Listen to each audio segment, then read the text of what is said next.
ಎಲ್ರಿಗೂ ನಮಸ್ಕಾರ. Welcome to my channel creative minds. ಇವತ್ತಿನ ವಿಡಿಯೋದಲ್ಲಿ ನಾನು ಮೆಹಂದಿನ ಹೇಗೆ ಅಪ್ಲೈ ಮಾಡ್ತೀನಿ ಅಂತ ನಿಮ್ಗೆಲ್ರಿಗೂ ತೋರಿಸ್ತೀನಿ. So let's get started. ನಾನು ಮೆಹಂದಿ ಪ್ಯಾಕ್ ಮಾಡೋದಕ್ಕೆ ಉಪಯೋಗಿಸೋದು ಸಂತೃಪ್ತಿ ಅವರ ಮೆಹಂದಿ ಪೌಡರ್, ಅದಲ್ಲದೆ amla powder, reetha powder, shikakai powder. ಇದು ಗ್ಲಾಸ್ ಕಂಟೈನರ್ಸಲ್ಲಿ ಬರೋದ್ರಿಂದ ಯೂಸ್ ಮಾಡೋದಕ್ಕೂ ತುಂಬ ಸುಲಭ.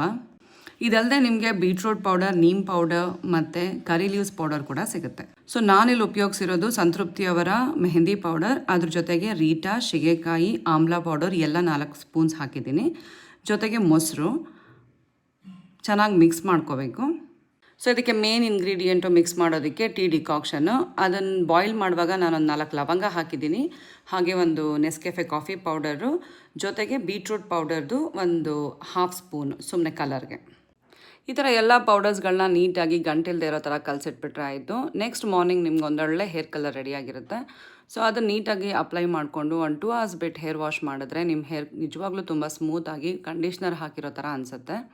ಈಗ ತಾನೇ ಗ್ರೇ ಹೇರ್ ಬರ್ತಾ ಇರೋರ್ಗಂತೂ ತುಂಬ ಹೆಲ್ಪ್ ಆಗುತ್ತೆ. ನಾನು 2 yearsಯಿಂದ ಯೂಸ್ ಮಾಡ್ತಾ ಇದ್ದೀನಿ, ನಂಗೆ ತುಂಬ ಹೆಲ್ಪ್ ಆಗಿದೆ. ಈ ಥರ ಒಂದು ಸರಿ ನೀವು ಟ್ರೈ ಮಾಡಿ ನೋಡಿ. ಈ ವಿಡಿಯೋ ನಿಮಗೆ ಯೂಸ್ ಆಗಿದ್ದಲ್ಲಿ ಪ್ಲೀಸ್ ಲೈಕ್ ಆ್ಯಂಡ್ ಸಬ್ಸ್ಕ್ರೈಬ್.